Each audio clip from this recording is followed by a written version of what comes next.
Imagine the sheer scale of the task for a second. Drafting a rulebook from scratch for a nation that isn't just incredibly vast and diverse, but deeply historically divided. Welcome to This Explainer. Today, we're breaking down a monumental chapter in history, the framing of the Indian Constitution. Now, this wasn't some quick weekend legal drafting session. No way. It was a massive, grueling 3-year undertaking from December 1946 to November 1949, which ultimately resulted in the longest constitution in the world.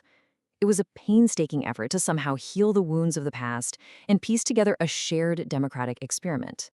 Okay, so here's our roadmap for This Explainer. We're going to cover 1. A tumultuous time, 2. The architects of the Constitution, 3. Defining the real minorities, 4. Center versus the states, and 5. The language controversy. Let's get right into it. Part 1. A tumultuous time.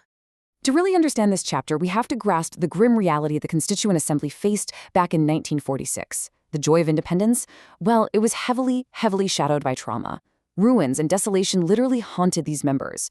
You had the Great Kolkata killings of August 1946 that sparked a whole year of continuous rioting.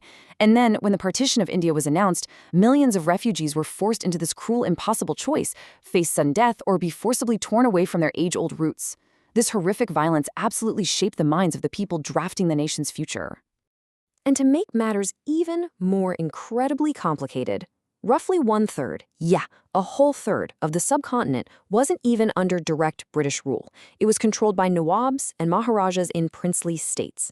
So as the British packed up and left, the status of these states was completely ambiguous. Some of these Maharajas were actually luxuriating in wild dreams of independent power. So the assembly had to somehow unify this bleeding, fragmenting landmass into a single nation. Moving on to Part 2, Architects of the Constitution. Taking on this colossal challenge was an assembly of 300 members. They sat for 165 days over 3 long years. Now, because the Muslim League chose to boycott it to press their demand for Pakistan, the assembly was overwhelmingly dominated by one single party, the Congress, making up about 82% of the members. The whole process was driven by a core leadership group. On one hand, you have the political heavyweights, often called the Congress Trio.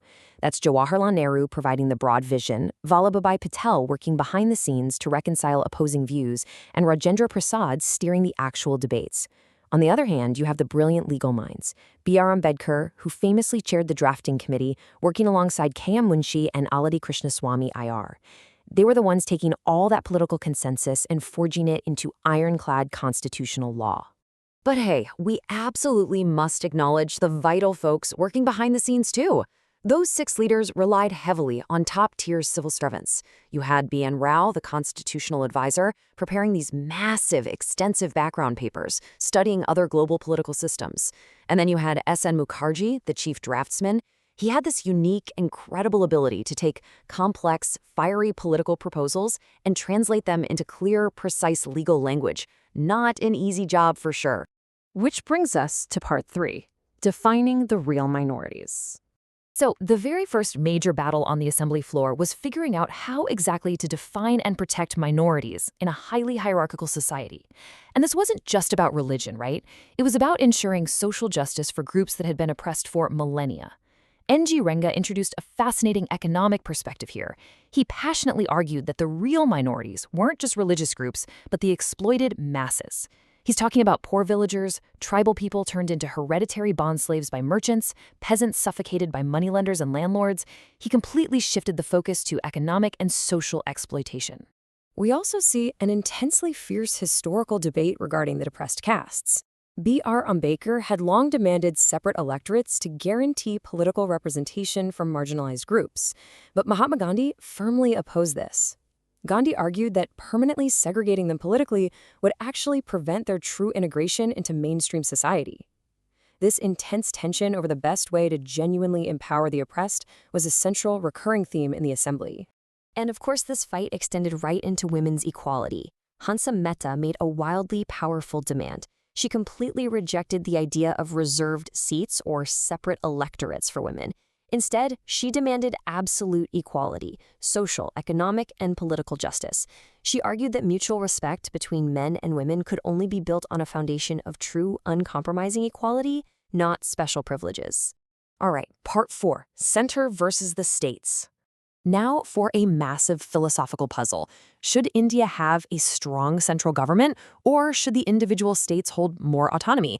Well, the trauma of partition completely flipped the script here. Before partition, there was a lot of talk about a looser federation, but after the country was literally torn apart by violence, leaders like Jawaharlal Nehru strongly advocated for a powerful center. He essentially argued that a weak central authority simply couldn't ensure peace, it couldn't coordinate vital economic matters, and it couldn't speak effectively for India on the global stage. Basically, survival demanded a strong core. The resulting draft constitution created a pretty complex distribution of powers, dividing things up into three distinct buckets. The Union list contained subjects exclusively controlled by the central government. The state list was for the provinces, and the concurrent list featured shared responsibilities. But here's the kicker. Compared to other federations globally, the Indian constitution placed significantly more items under the exclusive control of the Union, including major things like minerals and key industries. And this centralizing tendency went even further with provisions like Article 356. This was a critical piece of the puzzle. It gave the center the extraordinary power to step in and entirely take over a state's administration if the governor recommended it. It very clearly tipped the scales, ensuring that the central government held the ultimate trump card to preserve the union at all costs. Finally, we hit Part 5, the language controversy. Choosing a single national language for an incredibly diverse, multilingual nation? Well, that proved to be perhaps the most emotionally charged debate of the whole shebang. The assembly floor saw some genuinely fiery, aggressive clashes. On one side, you had members like R.V. Dulekar pushing forcefully, and I mean forcefully, for Hindi to be the sole national language. Sometimes he spoke so aggressively that the assembly president literally had to step in and intervene.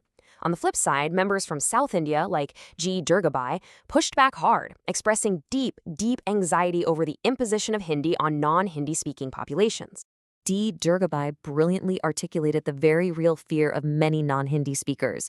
She warned that aggressive Hindi promotion felt like a direct attempt to suppress the natural influence of other powerful languages. She worried this would completely destroy India's composite culture. This wasn't just a debate about words. It was a fierce fight about identity, representation, and the very soul of the new nation's culture. But you know what's amazing? Despite all these profound foundational differences over minorities, federal power, and language, they actually kept talking. After 11 bulky volumes of printed debates spread over 3 years, they finally reached a consensus. In December 1949, the architects signed this painstakingly drafted, monumental document, officially turning the page to an entirely new era. So as we wrap up this explainer, I want to leave you with a thought to chew on. Look at the headlines today regarding center-state relations or debates over linguistic heritage or the continuing push for social justice. Think about how much of the modern Indian political landscape is still echoing those exact voices from the Constituent Assembly. The framing of the Constitution wasn't just some dusty historical event. It quite literally set the DNA for a democracy that is still evolving today.